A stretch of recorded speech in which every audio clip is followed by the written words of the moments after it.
आज जापान की राजधानी टोक्यो में प्रधानमंत्री नरेंद्र मोदी और अमेरिकी राष्ट्रपति जो बाइडेन की मुलाकात हुई है। जापान में क्वाड समिट के बाद पीएम मोदी और अमेरिकी राष्ट्रपति जो बाइडेन ने द्विपक्षीय बैठक की। इस दौरान बाइडेन ने कोरोना काल में भारत के काम को सराहा। वहीं पीएम मोदी ने कहा कि भारत और अमेरिका की साझेदारी सही मायने में विश्वास की साझेदारी है।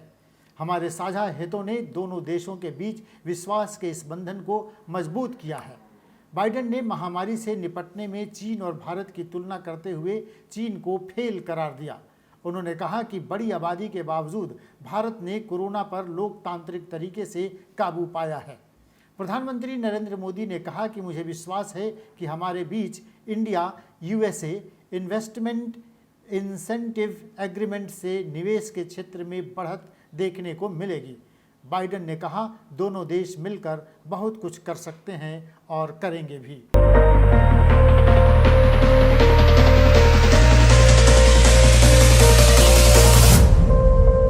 दिल्ली साकेत कोर्ट में आज कुतुब मीनार पर सुनवाई होने वाली है। उधर खबर है कि एएसआई ने जैन हिंदू मंदिर बनाने का विरोध किया है और कहा है कि धरोहर की पहचान बदली नहीं जा सकती। भारतीय पुरातत्व सर्वेक्षण विभाग ने कुतुब मीनार में पूजा के अधिकार वाली याचिका का विरोध किया है। साकेत कोर्ट में सोमवार को दाखिल किए हलफनामे में कहा कि कुतुब मीनार पूजा का स्थान नहीं है और इसकी मौजूदा स्थिति को बदला नहीं जा सकता। इस मामले में दिल्ली साकेत कोर्ट में आज सुनवाई होने वाली है। दरअसल हिंदू पक्ष की दलील थी कि 27 मंदिरों को तोड़कर मस्जिद बनाई गई है, जिसके अवशेष वहां मौजूद हैं, इसलिए वहां मंदिरों को दोबारा बनाया जाए। वहीं मुस्लिम पक्ष का कहना है कि एएसआई ने कुब्बल उल इस्लाम मस्जिद में पहले ही नमाज बंद करवा दी है।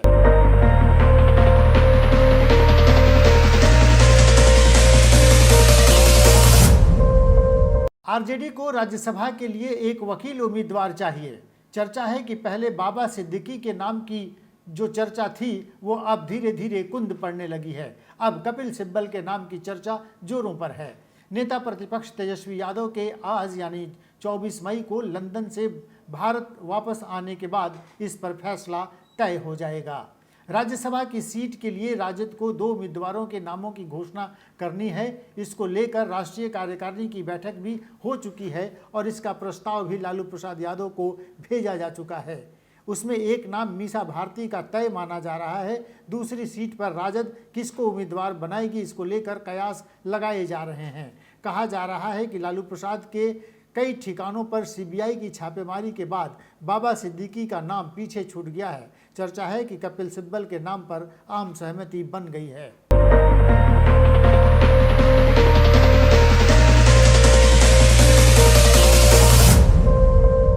2024 लोकसभा चुनाव के लिए कांग्रेस ने तैयारी जोर शोर से शुरू कर दी है। कांग्रेस की तरफ से टास्क फोर्स और पॉलिटिकल अफेयर्स और सेंटर प्लानिंग ग्रुप बनाया गया है।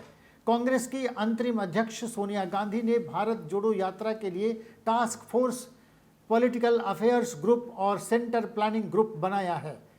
पार्टी के पॉलिटिकल अफेयर्स ग्रुप में कांग्रेस नेता राहुल गांधी, मल्लिकार्जुन खड़गे, गुलाम नबी आज़ाद के नाम हैं। वहीं टास्क फोर्स 2024 में पी चिदम्बरम, जयराम रमेश, केसी वेणुगोपाल जैसे नाम शामिल हैं। भारत जोड़ो यात्रा का मकसद 2024 लोकसभा चुनाव के लिए कांग्रेस की जमीन मजबूत करना है। राजस्थान के उदयपुर में हुए कांग्रेस के चिंतन शिविर में इसका ऐलान किया गया था। सोनिया गांधी ने चिंतन शिविर में टास्क फोर्स के गठन की घोषणा की थी, जो आज जाकर पूरी हो गई।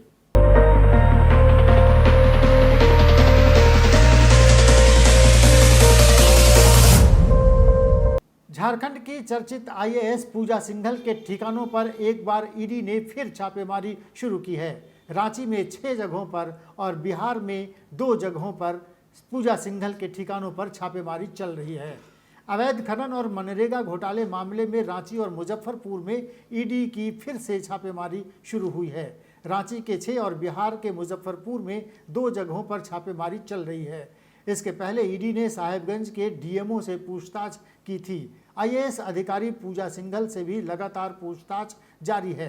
सोमवार को साहेबगंज डीएमओ विभूति कुमार और रांची डीएमओ संजीव कुमार से ईडी ने सवाल जवाब किए थे। उसी के आधार पर मिली जानकारी के आधार पर यह छापेमारी चल रही है। बता दें कि पूजा सिंघल का ससुराल पक्ष मुजफ्फरपुर में रहता है। पूजा सिंघल इन दिनों जेल में है। ब्यूरो रिपोर्ट, विमर्श न्यूज़।